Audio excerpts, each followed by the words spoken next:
আজিৰ এই ভিডিঅ'টিত cell plant and animal cell স্ট্ৰাকচাৰছৰ ৰিলেটেড কেইটামান ইম্পৰ্টেন্ট কুৱেশ্যন আলোচনা কৰিম আৰু এই গোটেই কেইটা কুৱেশ্যন অসম জাতীয় বিদ্যালয় গভৰ্ণমেণ্ট স্কুল লগতে এনচিইআৰটি যিবিলাক কিতাপ আছে ক্লাছ 6 ৰ পৰা 10 লৈকে সেই কিতাপৰ পৰা তোমালোকৰ লৈ অহা হৈছে আৰু ইয়াৰ পৰা তোমালোকৰ পৰীক্ষাত কুৱেশ্যন বিলাক আহি থাকে গতিকে ভিডিঅ'টো তোমালোকে মনোযোগেৰে হেকলৈকে চাই যাবা আৰু যদি তোমালোকে ভাবা ভিডিঅ'টো চাই ভাল লাগিছে তোমালোকে এটা ভিডিঅ'টো লাইক কৰি দিবা লগতে কমেন্ট সেকশনত তোমালোকে কেনে পালা জনাবলে নাপাহৰিবা এতিয়া First question to me, Sawaha. Question number 1. Who discovered the cell for the first time in 1665? অৰ্থাৎ 1665 চনত প্ৰথমবাৰৰ বাবে কোষ কোনে আৱিষ্কাৰ কৰিছিল সুধিছে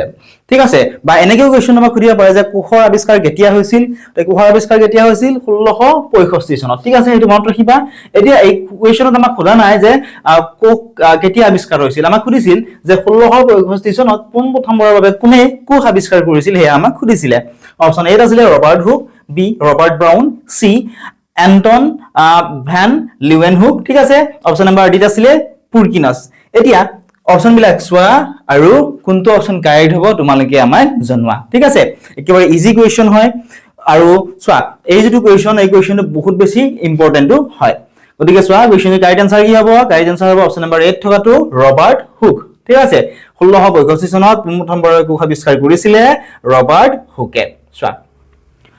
Robert Hooke discovered the cell in 1665 by observing a thin slice of cork under a simple microscope. অৰ্থাৎ 1665 চনত ৰবাৰ্ট হুকে এটা সৰল অনুবীক্ষণ যন্ত্ৰৰ তলত কৰ্কৰ এটা পাতল টুকুৰা পৰীক্ষা কৰি পোন প্ৰথমবাৰৰ বাবে কোষ আৱিষ্কাৰ কৰিছিলে গতিকে কোষৰ আৱিষ্কাৰ কোন আৱিষ্কাৰ কৰিছিলে ৰবাৰ্ট হুকে আৱিষ্কাৰ কৰিছিল কেতিয়া আৱিষ্কাৰ কৰিছিলে 1665 চনত কোষ আৱিষ্কাৰ কৰিছিলে ঠিক আছে এতিয়া আমি নেক্সট কোৱেশ্চনটো চাওঁ question number 2 Question to guess Swa. Which organelle is known as the powerhouse of the cell? অৰ্থাৎ কোষৰ কোনটো কোষীয় অংগাণুক কোষৰ শক্তিঘৰ বুলি জনা যায় ঠিক আছে কোষৰ কোনটো কোষীয় অংগাণুক কোষৰ শক্তিঘৰ বুলি জনা যায় ঠিক আছে বা শক্তিঘৰ বা শক্তিৰ ভঁৰাল ঠিক আছে পৰীক্ষাত শক্তিঘৰ নীতি শক্তিৰ ভঁৰাল বুলি তোমালোকক দিব পাৰে গতিকে চোৱা অপচন বিলাক চাও আহা গলগি এপাৰেচাৰ্স অৰ্থাৎ গলগি অংগ option number B mitochondria option number C ribosome আৰু অপচন নম্বৰ ডি আছিল লাইসোজম এতিয়া কোৱেশ্চন আমাক সুধিছে যে কোষৰ কোনটো কোষীয় অংগাণুক কোষৰ শক্তিভৰ বুলি জনা যায় যদি জানা তোমালোকে আমাক কমেন্ট সেকশনত আনসাৰটো জনোৱা অপচন কেইটাৰ ভিতৰত কোনটো অপচন কাৰেক্ট হ'ব ঠিক আছে এতিয়া চোৱা যেহেতু আমাক সুধিছিল কোষৰ শক্তিঘৰ বুলি গতে কাৰেক্ট আনসাৰ কোনটো হ'ব correct answer option number B টো হ'ব মাইট্ৰকন্ড্ৰিয়া কাৰেক্ট আনসাৰ ঠিক আছে চোৱা Mitochondria produce energy in the form of ATP molecules which is why they are called the powerhouse of the cell অৰ্থাৎ মাইট্ৰকন্ড্ৰিয়াই ATP অণুৰ ৰূপত শক্তি উৎপাদন কৰে সেইভাবে ইয়াক কোষৰ শক্তিঘৰ বুলি কোৱা হয় ঠিক আছে মাইট্ৰকন্ড্ৰিয়া কি কৰে ATP অণুৰ ৰূপত শক্তি উৎপাদন কৰে আৰু সেই শক্তি উৎপাদন কৰে বাবে মাইট্ৰকন্ড্ৰিয়া কোষৰ কি বুলি কোৱা হয় শক্তিঘৰ বা শক্তিৰ ভঁৰাল বুলি কোৱা হয় এতিয়া চোৱা আমি যে অপচন কেইটা পালো এই কেইটা অপচন যে পালো গলগি অংগ তাৰ পিছত ৰাইবোজম লাইসোজম একেজন কি হয় ইয়াৰ বিষয়ে অলপ লিখি দিছো হয়তো তোমালোকৰ পৰীক্ষাত ইয়াৰ পৰা কোৱেশ্চন আহিব পাৰে গতিকে অলপমান তোমালোকে চাই লোৱা গলগি অংগ কি হয় চোৱা ই কোষৰ উৎপন্ন হোৱা পদাৰ্থসমূহৰ পেকেজিং ৰূপান্তৰণ আৰু পৰিবহনৰ কাম কৰে ৰাইবোজমে কি কাম কৰে চোৱা ই কোষৰ ভিতৰত প্ৰটিন সংশ্লেষণ বা প্ৰটিন প্ৰস্তুত কৰা কি কৰে ৰাইবোজমে মুখ্য ভূমিকা লয় নেক্সট ওয়ান আৰু অপচন আছে লাইসোজমক কোষৰ কি বুলি কোৱা হয় আত্মঘাতী থলি বা আত্মঘাতী মোনা অৰ্থাৎ সুইসাইড বেগ বুলি কোৱা হয় ঠিক আছে এটো ইম্পৰ্টেন্ট হয় ইয়াৰ কাৰণ কি হয় কাৰণ ইয়াৰ শক্তিশালী পাচক উৎসেচকে প্ৰয়োজন হলে নিজৰ কোষটো হি কৰিব পাৰে ধ্বংস কৰি দিব পাৰে গতিকে এই যেটো কোৱেশ্চন এনে কোৱেশ্চনটো পৰীক্ষাত এনে দিব পাৰে যে কোষৰ আত্মঘাতী মোনা বুলি কাক কোৱা হয় বা আত্মঘাতী থলি বুলি কাক কোৱা হয় বা সুইসাইড বেগ বুলি কাক কোৱা হয় লাইসোজম হ'ব এই কোৱেশ্চনটিৰ কাৰেক্ট আনসাৰ তোমালোক ইয়াৰ পৰা কোৱেশ্চন সমূহ বনাই দিব পাৰে গতিকে ইয়াৰ বিষয়ে তোমালোক লিখি দিছো এখিনি তোমালোক ইগনোৰ নকৰিবা বহুত বেছি ইম্পৰ্টেন্ট হয় ঠিক আছে কাৰণ প্ৰত্যেকটো কোৱেশ্চনে এমসিকিউ বনাই দিয়াটো সম্ভৱ নহয় এতিয়া নেক্সট কোৱেশ্চনটো চাও আহা কোৱেশ্চন নম্বৰ 3 কোৱেশ্চনটো কি আছিল চোৱা which of the following structure is present in a plant cell but absent in a animal cell অৰ্থাৎ তলৰ কোণটো গঠন উদ্ভিদ কোষত থাকে কিন্তু প্ৰাণী কোষত নাথাকে আমাক কি সুধিছে তলৰ কোণটো গঠন উদ্ভিদ কোষত থাকে কিন্তু প্ৰাণী কোষত নাথাকে হে আমাক সুধিছে অপচন বিলাক চাও হা সেল মেমব্ৰেন অৰ্থাৎ কোষ আৱৰণ অপচন বি সাইটোপ্লাজম অৰ্থাৎ কোষপৰক অপচন নম্বৰ সি সেল ওয়াল অৰ্থাৎ কোষবেৰ অপচন নম্বৰ ডি আছিল নিউক্লিয়াছ এটা অপচন বিলাক চালা কোনটো অপচন কাৰেক্ট হ'ব আমাক জনোৱা ঠিক আছে কিমান পঢ়িছা তোমালোকে নিজকে টেস্ট কৰা কাৰণ এনেকুৱা ধৰণৰ কোৱেশ্চন পৰীক্ষাত আহিয়ে থাকে হয়নে এটা যদিহে জানা তোমালোকে আমাক কমেন্ট সেকশনত কমেন্ট কৰি জনোৱাচোন কি হ'ব এই কোৱেশ্চনটিৰ কাৰেক্ট আনসাৰ আমাক কি সুধিছে চোৱা তলৰ কোণটো গঠন উদ্ভিদ কোষত থাকে কিন্তু প্ৰাণী কোষত নাথাকে কারেক্ট আনসারটো অপশন নাম্বার সি হবে সেল ওয়াল ঠিক আছে সেল ওয়াল মানে কি হয় কোষবেৰ ঠিক আছে কোষবেৰ উদ্ভিদ কোষত থাকে কিন্তু প্ৰাণী কোষত কি না হয় কোষবেৰ নাথাকে so idea Plant cells have a rigid outer covering called the cell wall made of cellulose which is completely absent in animal cells অর্থাৎ উদ্ভিদ কোষৰ এক কঠিন বহি আৱৰণ থাকে ঠিক আছে উদ্ভিদ কোষ তোমালোকে চাবাছো বা তোমালোকে হয়তো এনেকে কলে গম নাপাবা ঠিক আছে সোয়া উদ্ভিদ কোষত কি থাকে এক কঠিন বহি আৱৰণ থাকে যাক কি বুলি কোৱা হয় কোষবেৰ বুলি কোৱা হয় ঠিক আছে আৰু কোষবেৰবোৰ কিহেৰে গঠিত পৰীক্ষাত খুজিব পাৰে কোষবেৰবোৰ কিহেৰে গঠিত কোষবেৰবোৰ সেলুলোজৰে গঠিত আৰু এই কোষবেৰ প্ৰাণী কোষত নাথাকে ঠিক আছে অৰ্থাৎ উদ্ভিদ কোষত কোষবেৰ ক'ত থাকে মনত ৰাখিবা কোষবেৰ থাকে উদ্ভিদ কোষত ঠিক আছে আৰু এই কোষবেৰবোৰ কিহেৰে গঠিত যদি আমাক খুদে তেতিয়া হলে কি হ'ব কোষবেৰবোৰ কিহেৰে গঠিত সেলুলোজৰে গঠিত ঠিক আছে আৰু এই কোষবেৰ কেৱল উদ্ভিদ কোষত থাকে ঠিক আছে প্ৰাণী কোষত এই কোষবেৰ নাথাকে আশা কৰিছো ধুনিয়াকে বুজি পালা এতিয়া আমি কোৱেশ্চন নম্বৰ 4 টো চাম চোৱা which cell is commonly referred to as the suicidal bag of the cell অৰ্থাৎ কোনটো কোষীয় অংগাণুক সাধাৰণতে কোষৰ আত্মঘাতী মোনা বুলি কোৱা হয় ঠিক আছে অলগত মই তোমাক ইয়াৰ আনসাৰটো কৈ দিছিলো আত্মঘাতী মোনা সুইসাইড বেগ বা আত্মঘাতী থলি ঠিক আছে চোৱা অপচন নম্বৰ এ ৰসধানী option number B lysosome option number C plastid আৰু অপচন নম্বৰ ডি আছিল এন্ডোপ্লাজমীয় জালিকা এতিয়া অপচন বিলাক চোৱা আৰু তোমালোক যেটো অলপ মান আগত আনসাৰটো কৈ দিলো গতিকে আনসাৰটো আমাক জনোৱা কি হ'ব ইয়াৰ কাৰেক্ট আনসাৰ চোৱা আমাক কি দিছিল যে কোষৰ আত্মঘাতী মোনা বুলি কাক কোৱা হয় ঠিক আছে কোষৰ আত্মঘাতী মোনা বুলি কাক কোৱা হয় লাইসোজমক কোষৰ আত্মঘাতী মোনা বুলি কোৱা হয় চোৱা Lysosome contain digestive enzymes. If a cell gets damaged, lysosome may burst and digest their own cell. অর্থাৎ লাইসোজমত কি থাকে পাচক উৎকেচক থাকে যদি কোনো কোষ কি হয় নষ্ট হৈ যায় তেন্তে সেই লাইসোজম ফাটি যাব পাৰে আৰু নিজৰ কোষটোকে কি কৰিব পাৰে হজম কৰি পেলাব পাৰে চোৱা ৰসদানীৰ বিষয়ে তোমালোকে মনত ৰাখিবা ৰসদানী কি কৰে এই কোষত পানী খাদ্য আৰু বৰ্জ্য পদাৰ্থ যিবিলাক থাকে ঠিক আছে সেই বৰ্জ্য পদাৰ্থবোৰ জমা কৰি ৰাখে ঠিক আছে নেক্সট তোমালোকে প্লাস্টিডৰ বিষয়ে এখিনি তোমালোকে চাব পৰা তোমালোকে এখিনি নোট কৰি লৈ লবা এতিয়া আমি কোৱেশ্চন নম্বৰ 5 টো চাম Question to চোৱা which component is responsible for giving green color to plant leaves অৰ্থাৎ উদ্ভিদৰ পাত সেউজীয়া কৰাৰ বাবে তলৰ কোনটো উপাদান দায়ী এটা উদ্ভিদৰ চোৱা সেউজীয়া উদ্ভিদৰ পাত কেনেকুৱা সেউজীয়া মানে এই উদ্ভিদৰ পাত যে সেউজীয়া এই সেউজীয়া কৰাৰ বাবে ইয়াৰ কোনটো উপাদান দায়ী বা কিহৰ কাৰণে সেউজীয়া হয় হেতু আমাক কোৱেশ্চনত খুদিছে অপচন চোৱা অপচন নম্বৰ 8 আছিল leucoplast option B chromoplast option C chloroplast আৰু অপচন নম্বৰ ডি আছিল মাইট্ৰকন্ড্ৰিয়া ঠিক আছে এতিয়া উদ্ভিদৰ যি পাত আছে ঠিক আছে এই উদ্ভিদৰ পাত সেউজীয়া কিহৰ কাৰণে হয় ইয়াৰ দিয়া ভিতৰত কোনটোৰ কাৰণে উদ্ভিদৰ পাত সেউজীয়া হয় তোমালোকে আমাক জনোৱা ঠিক আছে কি হ'ব এই কোৱেশ্চনটিৰ কাৰেক্ট আনসাৰ কমেন্ট কৰাচোন তোমালোকে বা তলত লাইভ সেট বুলি আহিব তাত তোমালোকে আমাক জনোৱা কি হ'ব এই কোৱেশ্চনটিৰ কাৰেক্ট আনসাৰ চোৱা কোৱেশ্চনটিৰ কাৰেক্ট যেটো আনসাৰ হেয়া হ'ব অপচন নম্বৰ সি থকাটো ক্লোৰোপ্লাস্ট ঠিক আছে উদ্ভিদৰ পাত সেউজীয়া কৰাৰ বাবে ক্লোৰোপ্লাস্ট দায়ী ঠিক আছে চোৱা Chloroplast contain a green pigment called chlorophyll which helps plants perform photosynthesis অৰ্থাৎ ক্লোৰোপ্লাষ্টত ক্লোৰোফিল নামৰ এবিধ কি থাকে সেউজীয়া ৰঞ্জক পদাৰ্থ থাকে যিয়ে উদ্ভিদক সালোক সংশ্লেষণ কৰাটো কি কৰে সহায় কৰে এটা সালোক সংশ্লেষণ প্ৰক্ৰিয়া কি হয় ফটোসিনথেসিস কি হয় নিশ্চয় তোমালোকে প্ৰায় 95% জানা তথাপিও মই এবাৰ কৈ দিছো উদ্ভিদে চমুকৈ ক'ব গ'লে উদ্ভিদে খাদ্য প্ৰস্তুত কৰা যে প্ৰক্ৰিয়া সেই প্ৰক্ৰিয়াটো কি বুলি কোৱা হয় সালোক সংশ্লেষণ প্ৰক্ৰিয়া বুলি কোৱা হয় সেই সালোক সংশ্লেষণ প্ৰক্ৰিয়াত উদ্ভিদে কি কৰে মাটিৰ তলৰ অৰ্থাৎ শিপা যে আছে উদ্ভিদৰ সেই শিপাৰ পৰা কি কৰে পানী খনিজ লৱণ বা আদিবোৰ কি কৰে শিপাৰত হুহি লয় আৰু যেতিয়া সূৰ্যৰ পোহৰ পায় সেই সূৰ্যৰ পোহৰ পালে উদ্ভিদৰ পাতত কি কৰে উদ্ভিদে নিজৰ খাদ্য নিজে প্ৰস্তুত কৰি ল'ব পাৰে আৰু সেই খাদ্য প্ৰস্তুত কৰোতে কি লাগে বায়ুমণ্ডলৰ পৰা আমি যে নিশাত যে এৰি দি আছো কাৰ্বন ডাই অক্সাইড গেছ বায়ুমণ্ডলৰ পৰা কি কৰে আহৰণ কৰি লয় আৰু সেই যিটো সালোকসংশ্লেষণ প্ৰক্ৰিয়া সেই সালোকসংশ্লেষণ প্ৰক্ৰিয়াতে অক্সিজেন উৎপন্ন হয় সেই অক্সিজেন আকৌ উদ্ভিদক প্ৰয়োজন নহয় উদ্ভিদে কি কৰে সেই অক্সিজেনখিনি বায়ুমণ্ডললৈ এৰি দিয়ে আৰু সেই অক্সিজেনখিনি কি কৰোঁ আমি উশাহত লওঁ ঠিক আছে গতিকে ক্লৰ'প্লাষ্টত ক্লৰ'ফিল নামৰ সেউজীয়া ৰঞ্জক পদাৰ্থ থাকে যিয়ে কি কৰে সেউজীয়া কৰাৰ বাবে দায়ী হয় ঠিক আছে নেক্সট চোৱা কুৱেশ্যন নম্বৰ 6 কুৱেশ্যনটো কি আছিল চোৱা which organ cell is known as the control center of the brain of the cell অৰ্থাৎ কোনটো কোষীয় অংগাণু কোষৰ নিয়ন্ত্ৰণ কেন্দ্ৰ বা মগজু বুলি জনা যায় বুজিছে কোনটো কোষীয় অংগাণু কোষৰ নিয়ন্ত্ৰণ কেন্দ্ৰ বা মগজু বুলি জনা যায় অপচন চোৱা এ নিউক্লিয়াছ বি কোষপৰক সি ৰাইবোজম ডি আছিল কোষবেৰ অপচন বিলাক চোৱাচোন আৰু ভালদৰে কি দিয়া আছিল আমাক অপচন বিলাক অপচন নম্বৰ 1 অৰ্থাৎ এ নম্বৰ দিছিল নিউক্লিয়াছ বি দিছিল কোষপৰক সি দিছিল ৰাইবোজম ডি আছিল কোষবেৰ কোনটো কোষীয় অংগাণু কোষৰ নিয়ন্ত্ৰণ কেন্দ্ৰ বা মগজু বুলি জনা যায় সুধিছিল কাৰেক্ট আনসাৰ অপচন নম্বৰ এ টো হ'ব নিউক্লিয়াছ নিউক্লিয়াছক কোষৰ নিয়ন্ত্ৰণ কেন্দ্ৰ বা মগজু বুলি জনা যায় চোৱা The nucleus controls all the metabolic activities and hereditary functions of the cell অৰ্থাৎ নিউক্লিয়াছে কোষৰ সকলো বিপাকীয় কাৰ্যকলাপ আৰু বংশগত কাৰ্য নিয়ন্ত্ৰণ কৰে তলত মই বিস্তৃতভাৱে লিখি দিছো তোমালোকে এবাৰ চোৱা নিউক্লিয়াছক কি বুলি কোৱা হয় কোষৰ মগজু বা নিয়ন্ত্ৰণ কেন্দ্ৰ বুলি কোৱা হয় কিহৰ কাৰণে নিউক্লিয়াছক কোষৰ মগজু বা নিয়ন্ত্ৰণ বুলি কোৱা হয় কাৰণ এই কোষৰ ভিতৰত ঘটি থকা সকলো ধৰণৰ বিপাকীয় আৰু ৰাসায়নিক যিবিলাক কাৰ্যকলাপ আছে ৰাসায়নিক কাৰ্যবিলাক কি কৰে এই নিউক্লিয়াছে পৰিচালনা কৰে ইয়াৰ ভিতৰত থকা ক্ৰমজমে বংশগত গুণাগুণসমূহ পিতৃ মাতৃৰ পৰা সন্তানলৈ কঢ়িয়াই নিয়ে ঠিক আছে ইয়াৰ উপৰি কি কৰে ইয়াৰ ভিতৰত থকা যিবোৰ ক্ৰমজম আছে সেই ক্ৰমজমবোৰে বংশগত গুণাগুণ মানে কি হয়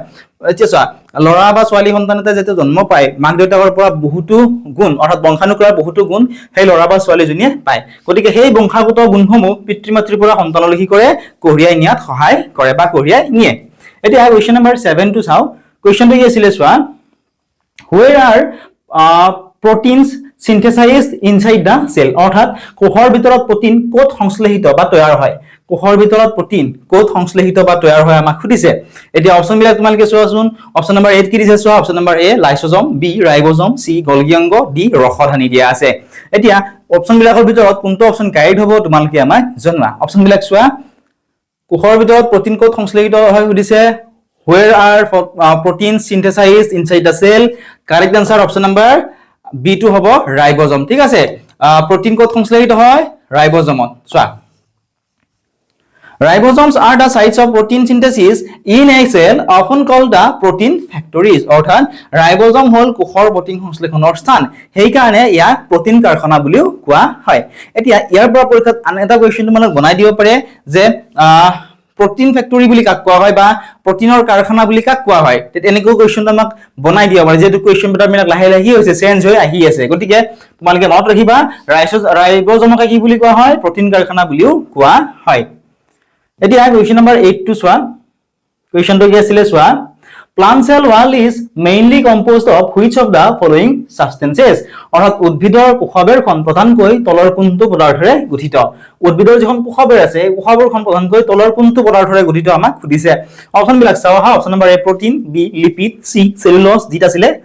স্টাৰ্চ অৰ্থাৎ শ্বেতসাৰ দি থোৱা আছিল এতিয়া কোৱেশ্চনটো তোমালোকে আৰু এবাৰ চোৱাচোন কি সুধিছে আমাক সুধিছিল যে উদ্ভিদৰ যিখন কোষবেৰ আছে কোষবেৰখনে প্ৰধানকৈ তলৰ কোনটো পদাৰ্থৰে গঠিত হয় সুধিছে এতিয়া চোৱা কোষবেৰ আমাৰ মানুহৰ দেহত নাথাকে অৰ্থাৎ প্ৰাণীৰ দেহত কোষবেৰ নাথাকে কোষবেৰ ক'ত থাকে উদ্ভিদৰ দেহত কোষবেৰ থাকে এই কোষবেৰখন প্ৰধানকৈ কোনটো পদাৰ্থৰে গঠিত সুধিছে তো কোষবেৰখন গঠিত সেলুলোজৰে ঠিক আছে অপচন নম্বৰ সি টো কাৰেক্ট আনসাৰ হ'ব চোৱা The plant cell wall is a complex structure made primarily of cellulose which provides structural strength to plants অৰ্থাৎ উদ্ভিদৰ কোষবেৰখন মূলতঃ কিহেৰে গঠিত সেলুলোজৰে গঠিত আৰু এই যে সেলুলোজৰে গঠিত ই কি হয় এক জটিল গাঁথনি যে উদ্ভিদক কি কৰে গাঁথনিগত শক্তি প্ৰদান কৰে অৰ্থাৎ গাঁথনিগত শক্তি মানে কিহৰ কথা কৈছে উদ্ভিদল যে থিয় হৈ থাকিব পাৰে ঠিক আছে এনেকুৱা ধৰণৰ বিভিন্ন ধৰণৰ শক্তি উদ্ভিদলক কি কৰে প্ৰদান কৰে এতিয়া নেক্সট কোৱেশ্চনটো চোৱা কোৱেশ্চন নম্বৰ 9 কোৱেশ্চনটো কি আছিল চোৱা কোৱেশ্চনটো আছিল যে animal cells generally have vacuoles that are অৰ্থাৎ পানী কোষত থকা ৰসায়নিকসমূহ সাধাৰণতে পানী কোষত থকা ৰসায়নিকসমূহ সাধাৰণতে এতিয়া অপচন বিলাক চোৱা অপচন নম্বৰ 8 কি দিছিলে অপচন নম্বৰ 8 দিছিলে ডাঙৰ আৰু স্থায়ী অপচন নম্বৰ বি দিছিলে সৰু আৰু অস্থায়ী অপচন নম্বৰ সি দিছিলে সম্পূৰ্ণৰূপে অনুপস্থিত অপচন নম্বৰ ডি দিছিলে উদ্ভিদৰ ৰসায়নিককৈ ডাঙৰ বুলি কৈছে পানী কোষত থকা ৰসায়নিকসমূহ সাধাৰণতে কেনেকুৱা হয় সুধিছে ডাঙৰ আৰু স্থায়ী বুলি কৈছে অপচন নম্বৰ 8 অপচন বি দিছিলে সৰু আৰু অস্থায়ী অপচন সি দিছিলে সম্পূৰ্ণৰূপে অনুপস্থিত ঠিক আছে কমপ্লিটলি এবসেন্ট অপচন নম্বৰ ডি আছিলে উদ্ভিদৰ ৰসধানীতকৈ ডাঙৰ বুলি কৈছে গতিকে কাৰেক্ট আনসাৰ কি হ'ব পানী কোষত থকা ৰসধানীসমূহ সাধাৰণতে কি হয় স্মল এণ্ড টেম্পৰেৰী হয় ঠিক আছে অৰ্থাৎ সৰু আৰু কি হয় অস্থায়ী হয় চোৱা plant cells have large central and permanent vellus whereas animal cells have very small and temporary vellus অৰ্থাৎ উদ্ভিদৰ কোষত ডাঙৰ কেন্দ্ৰীয় আৰু স্থায়ী ৰসধানী থাকে আনহাতে প্ৰাণী কোষত অতি সৰু আৰু অস্থায়ী কি থাকে ৰসধানী থাকে ঠিক আছে প্ৰাণী কোষৰ ৰসধানী কি হয় অস্থায়ী অৰ্থাৎ স্থায়ী নহয় next question number 10 question to কি আছিল সোৱা the jelly like fluid substance present inside the cell membrane is called অৰ্থাৎ কোষ আৱৰণৰ ভিতৰত থকা জেলিৰ দৰে যিবোৰ তলৰ পদাৰ্থ আছে সেই তলৰ পদাৰ্থখনক কি বুলি কোৱা হয় কোষ আৱৰণৰ ভিতৰত থকা জেলিৰ দৰে তলৰ পদাৰ্থখিনি কি বুলি কোৱা হয় সুধিছে অপচন এ আছিল নিউক্লিওপ্লাজম অপচন বি সাইটোপ্লাজম অৰ্থাৎ কোষ আৱৰণ অপচন সি সেল শেপ অৰ্থাৎ কোষৰক আৰু অপচন নম্বৰ ডি আছিল প্লাজমা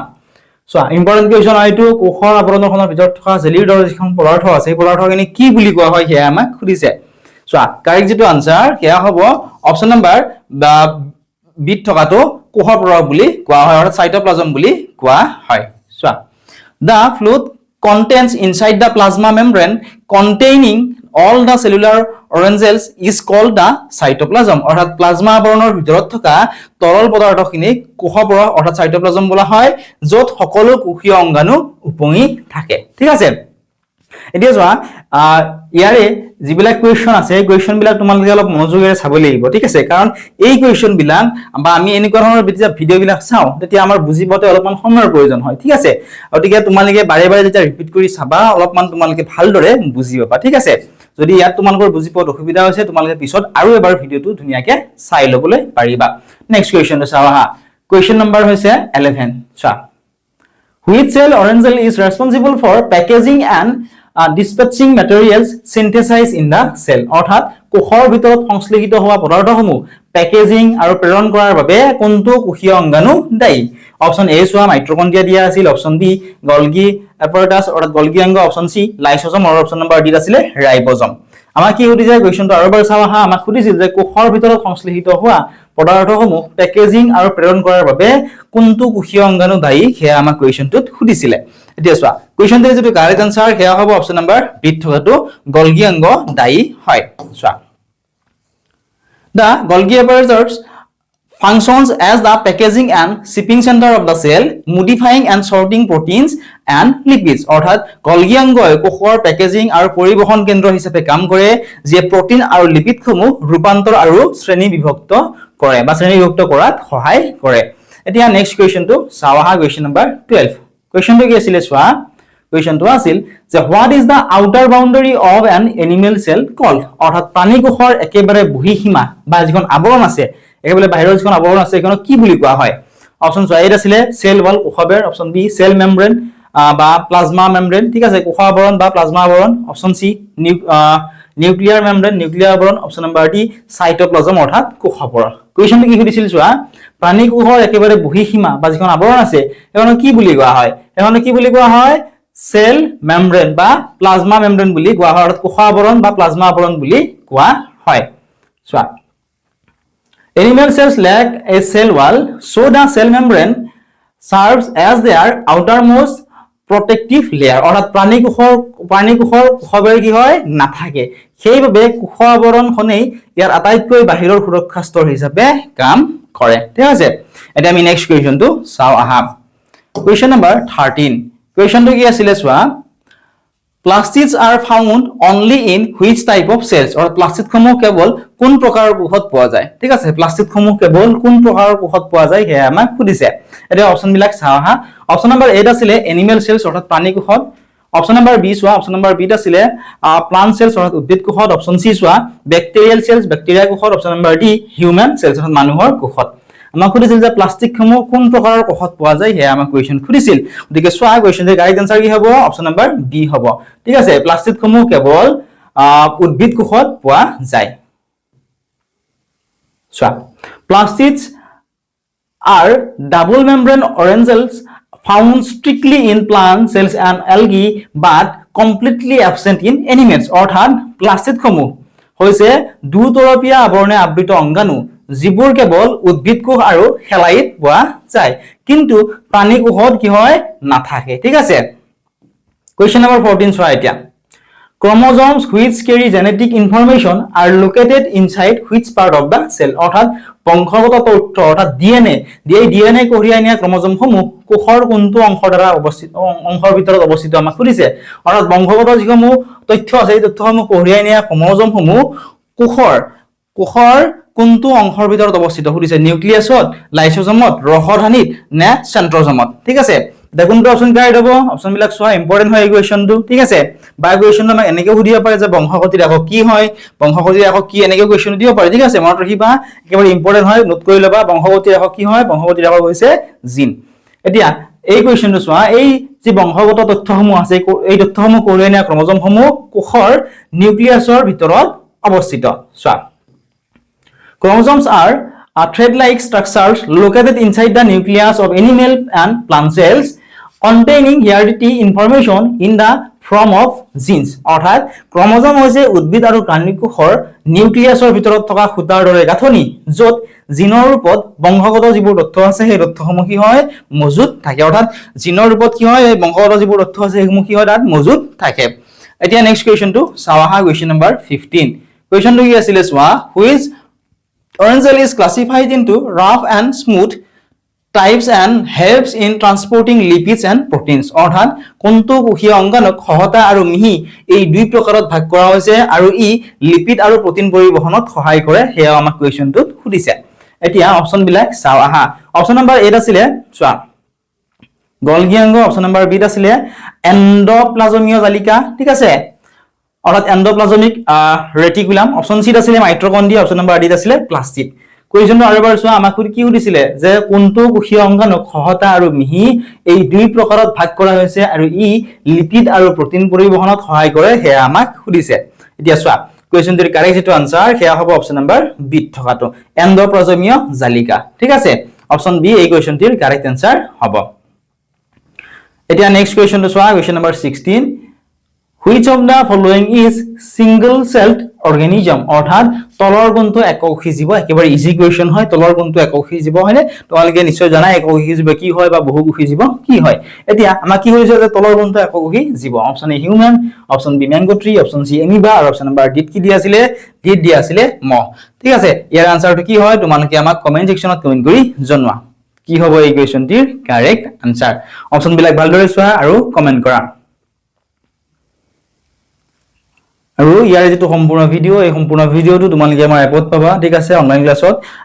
যদি তোমালোকে এপটো ডাউনলোড কৰা নাই এতিয়া ডেসক্ৰিপচনত দিয়া লিংকত ক্লিক কৰি এপটো ডাউনলোড কৰি লোৱা আৰু তোমালোকে যদি ক্লাছ কৰিব নিবিচৰা তোমালোকৰ ফ্ৰী গ্ৰুপো আছে এতিয়া ডেসক্ৰিপচনত দিয়া লিংকত ক্লিক কৰি তোমালোকে আমাৰ ফ্ৰী গ্ৰুপটো জয়েন কৰি লব পাৰা অথবা কমেন্ট সেকশনত ফ্ৰী গ্ৰুপ লিখি দিবা আমি তোমালোকক লিংকটো দি দিম তাত তোমালোকে জয়েন কৰি লব পাৰিবা তাতো তোমালোকৰ বহুত নোটস পিডিএফ